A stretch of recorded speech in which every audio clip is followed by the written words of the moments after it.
اور آپ نے جو ہے وہ حدود کی غیر حاضری پر بہت ناراضگی ظاہر کی، اور یہ کہا کہ اگر اس نے کوئی صحیح حضور پیش نہیں کیا تو میں آج اس کو قتل کر دوں گا۔ بہرحال یہ سب ذکر چل ہی رہا تھا کہ حدود آ گیا، اور حدود نے آ کر کے یہ بتایا کہ میں ایک ایسی خبر لے کے آیا ہوں کہ جس کو سن کر کے آپ کو بڑا تعجب بھی ہوگا، اور بہت خاص خبر ہے۔ تو انہوں نے پوچھا کہ کیا ہے، تو انہوں نے بتایا کہ آپ کے ہی حکومت میں یمن میں ایک جو وادی صبا ہے اس میں ایک عورت کی حکومت ہے، اور کافی بڑی حکومت ہے، لیکن وہ جو ہے وہ ایک خدا یکتا کی پرستش اور اس کی عبادت نہ کر کے یہ ایک سورج کی پرستش کرتے ہیں، وہ لوگ سورج کی عبادت کرتے ہیں۔ تو اس پر آپ نے کہا کہ ٹھیک ہے، میں اس کو ویریفائی کرتا ہوں، اور اس کو جو ہے انہوں نے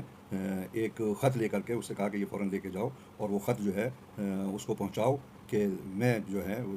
جو سلطان ہیں یعنی بادشاہ ہیں یروشلم اور اس کے فلسطین کے، وہ ایک نبی اللہ بھی ہوں۔ تو انہوں نے جو خط لکھا تھا اس کو بسم اللہ الرحمن الرحیم سے ہی ایڈریس کیا تھا، اور یہ کہا تھا کہ مجھ کو یہ علم ہوا ہے، آپ اس کے لیے یا تو اپنا وہ بدلیں، ورنہ میرا مقابلہ کرنے کے لیے آپ تیار رہیے، کیونکہ ہم خدا یکتا کے علاوہ میری حکومت میں کسی کی عبادت نہیں ہو سکتی ہے۔ تو وہ خط لے کر کے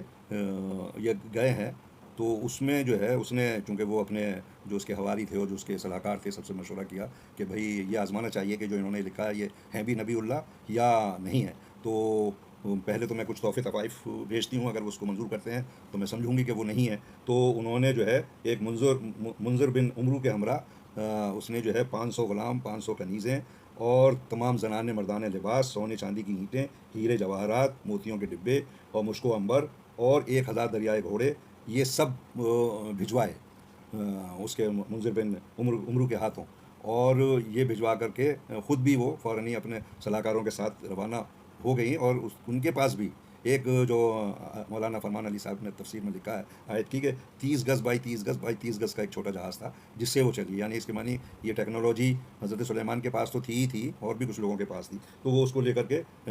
چلی ہیں اپنی حواریوں کے ساتھ، اور یہ کہہ دیا تھا کہ میں یہ دیکھوں گی کہ اگر بادشاہ ہیں اور وہ ہمارے ادھر آتے ہیں تو ہمارے ممالک کے جو بھی شہر ہمارے وادی صبا کے ہیں ان کو وہ تاراج کرتے ہیں، اور ان کے شرفاء کو اور ان کے رئیسوں کو پکڑ کے ان کو گرفتار کرتے ہیں اور تنبیہ کرتے ہیں، تب تو وہ کوئی نبی اللہ نہیں ہوگا۔ اور اگر وہ اس طرح کی جو شہروں کو تاراج کرتے ہوئے بادشاہ آیا کرتے تھے، وہ اگر نہیں پھر وہ ضرور نبی اللہ ہیں۔ تو اس طریقے سے کہ وہ چل بھی دیں، اور اپنے تحفے طوائف جب پہنچ گئے حضرت سلیمان کے پاس، تو انہوں نے کہا کہ جو جملہ ہے اس میں وہ یہ ہے کہ یہ کہہ کر لوٹا دیے کہ تم اپنے مال سے میری امداد کرنا چاہتے ہو، جبکہ مجھے اللہ کا جو دیا ہوا ہے وہ تمہارے مال سے کہیں زیادہ بہتر ہے، کہیں زیادہ ہے اور بہتر ہے، تم خود ہی اپنے اس ہدیے سے خوش رہو۔ یہ کہہ کر کے انہوں نے لوٹا دیا، اور یہ سب سلسلہ چل ہی رہا تھا کہ جب تک کہ جناب بلقیس جو تھیں وہ خود پہنچ گئی ہیں وہاں جہاں پر یہ میٹنگ ختم ہوئی تھی، تو وہاں پہنچ گئی تھیں۔ اور اس سے قبل انہوں نے جو ہے جب میٹنگ کے دوران ہی یہ پوچھا تھا کہ اس کا جو تھرون ہے، جو سنگھاسن ہے جس پہ وہ بیٹھتی ہے، وہ منگوانا تھا۔ تو آپ نے پوچھا کہ کون ہے جو اس کو فوراً ہی لے آئے، تو جو ایک شیطان تھا، وہ شیطان جن تھا، جو افریت کوئی نام نہیں تھا، افریت اس کی نسل تھی، اس کا قبیلہ تھا، اس میں سے تھا، نام تو نہیں ملا مجھے دیکھنے کو۔ بہرحال وہ اس نے کہا کہ میں آپ کی نشست، آپ کی یہ میٹنگ ختم ہونے سے پہلے لے آؤں گا، لیکن وہ اس پر ان کو بہت اطمینان نہیں ہوا اور وہ خوش نہیں ہوئے۔ تو پھر انہوں نے نظر دوڑائی، تو آپ کے جو وصی تھے یا آپ کے جو وزیر تھے وہ تھے جناب آصف برقیہ۔ آصف برقیہ جو تھے وہ آپ کے وزیر تھے، اور وہ پورا ان کا شجرہ یہ تھا کہ آصف بن برقیہ بن ابیہ بن حضرت شمیول، حضرت شمیول کی نسل کے پوتے پر پوتے تھے آپ ان کے، تو جو کہ نبی ہیں حضرت شمیول ان کے۔ تو وہ انہوں نے کہا کہ یا نبی اللہ، میں جو ہے آپ کی پلک جھپکنے سے پہلے تخت لے آؤں گا، اور وہ تخت آ گیا۔ تو اب مجھ کو یہ سمجھ آتا ہے کہ 15,000 کا کلومیٹر یروشلم سے اور یمن کے بیچ کا تھا، 15,000 کلومیٹر راستہ کتنی جلدی ایسے طے کیا جاتا ہے۔ تو ایک علم ہے جو کہ بہت مشہور ہے، جس کو تحیی الارض کہتے ہیں، زمین کا لپٹ جانا۔ یہ نبیوں، پیغمبروں اور ان کے پاس تو رہی ہے، آج بھی کچھ علماء ایسے ہیں جن کے پاس یہ علم ہے کہ تحیی الارض کیسے ہوتا ہے، زمین کیسے لپیٹ دی جاتی ہے، کہ ایک قدم آپ کا یہاں اور دوسرا قدم آپ کا وہاں وہ میں سمجھتا ہوں کہ حضرت علی کو جب رسول اللہ اکرم نے 39ویں دن بلایا تھا جو جنگ خیبر تھی، اور وہ اس کا خیبر سے اور مدینہ کی دوری کافی تھی، تو وہ ممکن نہیں تھا کہ بعد مغرب جو ہے وہ یہ کہیں کہ میں کل اس کو علم دوں گا جو کہ وہ ہوگا، جو اللہ جس کو عزیز رکھتا ہوگا، اور جو اللہ کو وہ عزیز رکھتا ہوگا، وہ اس کو میں علم دوں گا، جو کرار ہوگا غیر فرار ہوگا۔ تو مولا علی جو ہیں وہ ایک شام میں اگر گھوڑے سے بھی چلتا کوئی، تو کیسے وہ مدینہ پہنچ جاتا بعد نماز مغربین، اور کیسے حضرت علی صبح فجر سے پہلے آ جاتے۔ تو وہاں بھی یہ تحیہ الارض کا ہی معاملہ ہے کہ وہ صبح صبح فجر سے پہلے حضرت علی وہاں پر موجود تھے خیبر میں، جن کو علم دیا گیا فتح خیبر کے لیے۔ بہرحال وہ اسف برخیا کو وہ کیا گیا، اور وہ فوراً ہی لے آئے، اور وہ تھرون تھا، تو حضرت سلیمان نے کہا کہ اس کو تھوڑا موڑ کے رکھ دو، میں اس کو آزمانا چاہتا ہوں کہ وہ عورت کتنی ذہین اور کتنی قابل ہے۔ تو وہ جب آ گئی تو ان سے پوچھا آپ نے کہ یہ اس کو پہچانتی ہو؟ کیوں تھوڑا چرچا کر کے رکھ دیا تھا، تو کیا یہ تمہارے جیسا وہ نہیں ہے، تخت نہیں ہے تمہارے جیسا، تھرون نہیں ہے؟ تو وہ بہت ہوشیار تھیں، انہوں نے کہا کہ نہیں، میرے جیسا نہیں ہے، میرا ہی ہے، میں جس پہ بیٹھتی ہوں وہی ہے۔ تو آپ سمجھ گئے۔ اچھا حضرت اس کے لیے ایک سورہ رعد میں ایک 43ویں آیت ہے جو آخری آیت ہے، جس میں رسول اللہ کے لیے یہ ہے کہ اور یہ کافر کہتے ہیں کہ آپ رسول نہیں ہیں، کہہ دیجئے کہ ہمارے اور تمہارے درمیان رسالت کی گواہی کے لیے خدا کافی ہے، اور وہ شخص کافی ہے جس کے پاس پوری کتاب کا علم ہے۔ تو پوری کتاب کا علم ہے، اور یہی بات جو ہے وہ سورہ نمل میں خود 16ویں آیت میں یہ کہا جا رہا ہے حضرت داؤد اور حضرت خاص طور سے سلیمان کے لیے، کہ ہر فضیلت کا ایک حصہ عطا کیا گیا ہے، اور یہ خدا کا کھلا ہوا فضل و کرم ہے حضرت سلیمان کے اوپر، یعنی فضیلت کا ایک حصہ حضرت داؤد کو ملا، حضرت سلیمان کو ملا، اور یہی بات حضرت برقیہ کے لیے بھی ہے کہ ان کو جو ہے دیا گیا تھا ایک حصہ اس کا علم کا، جس کے لیے منل وہ آتا ہے، منل کر کے وہ آتا ہے، جس کے لیے کہ تھوڑا سا علم دیا گیا ہے ان کو۔ لیکن ایک یہاں پر یہ کہا گیا ہے، اس آیت میں کہا جا رہا ہے کہ اور وہ شخص کافی ہے جس کے پاس پوری کتاب کا علم ہے، یعنی پوری کتاب کا علم ہے، تو وہ کون شخص ہے؟ اب اس کے ایک موقع پر آپ لوگوں نے سنا بھی ہے، مومنین جانتے ہیں کہ کس کی طرف رسول اکرم نے اشارہ کر کے کہا تھا کہ وہ ہے جس کے پاس پوری کتاب کا علم ہے۔ پوری کتاب کا علم یعنی کمپلیٹ نالج، جو بھی کائنات میں ہیں جن کا علم، جس کو کہا جاتا ہے 10 علم ہے، کہ 10 علم کے استاد جو تھے وہ حضرت علی کے لیے بتایا گیا ہے کہ وہ تھے، اور ان کو، اور تبھی ان کا کوئی آدمی جب پورا علم ہوگا کسی کے پاس، تبھی وہ اس طرح سے ممبر رسول سے یہ اعلان کر سکتا ہے کہ سلونی سلونی قبل استفتقدونی، کہ پوچھ لو قبل اس کے کہ میں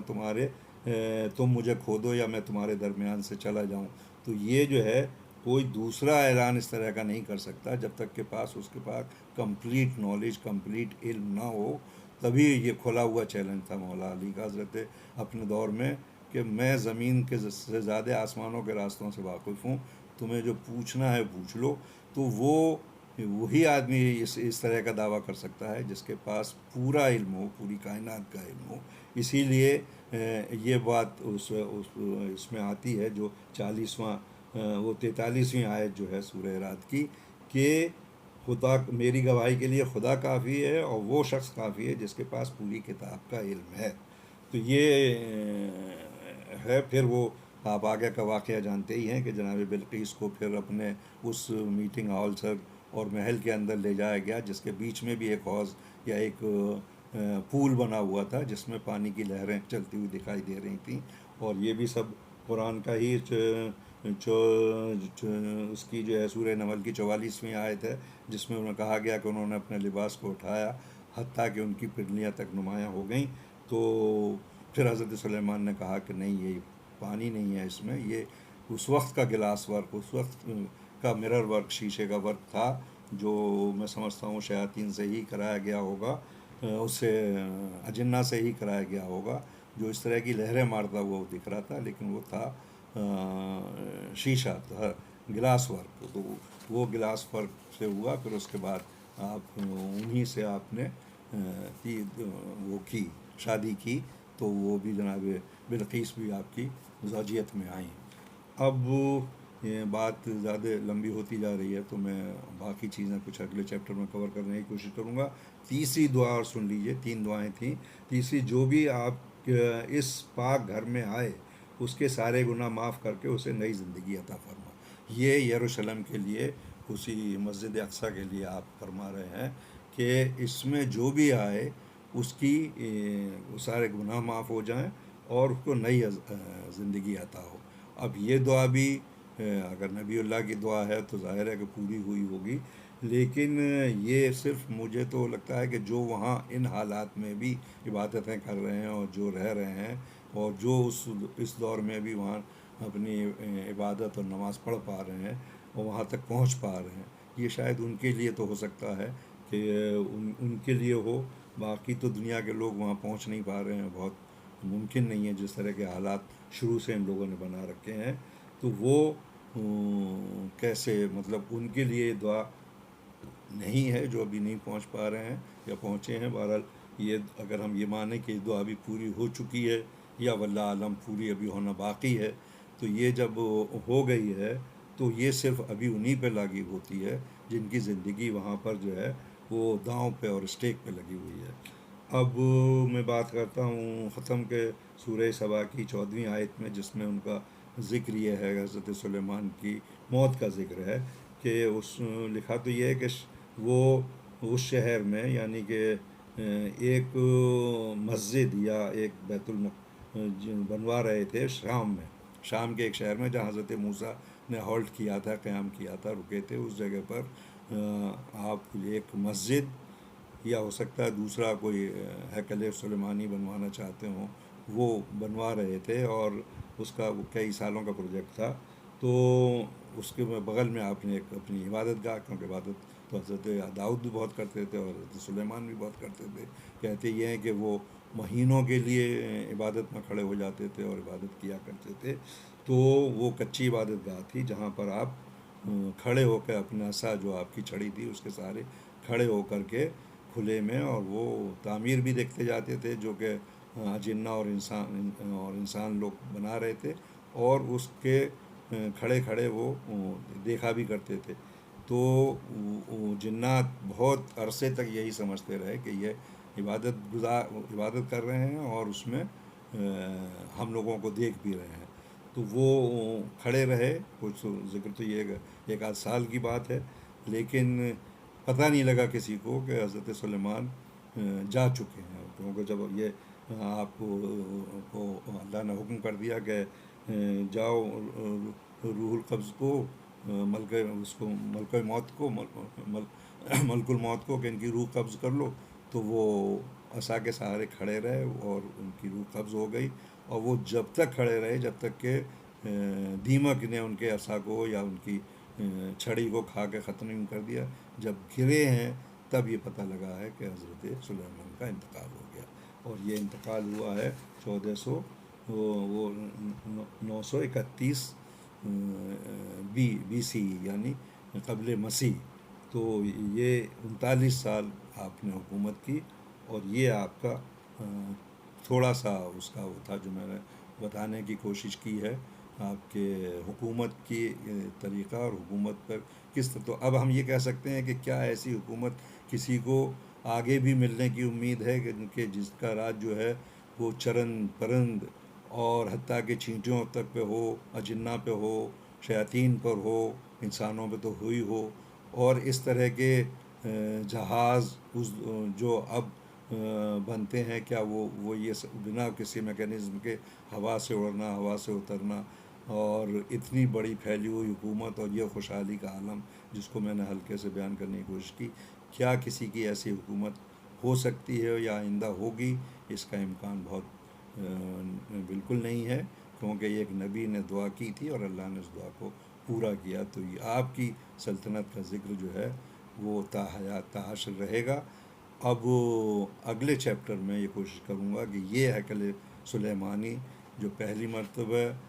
نیست و نابود ہوا، وہ کس نے کیا، کیسے کیا، اور پھر دوبارہ ہوا، وہ کیسے ہوا، اور یہ سب وہ جو ہے یہ اس کو کور کرتے ہوئے میں یہ کوشش کروں گا کہ اگلے چیپٹر میں اس کو کور کروں، اور پھر اس کے بعد تابوت سکینہ کا ذکر بھی بہت اہم ہے، وہ بھی انشاءاللہ کرنے کی کوشش کروں گا اس چیپٹر میں یا اس سے اگلے چیپٹر میں۔ وعلیکم السلام، خدا حافظ۔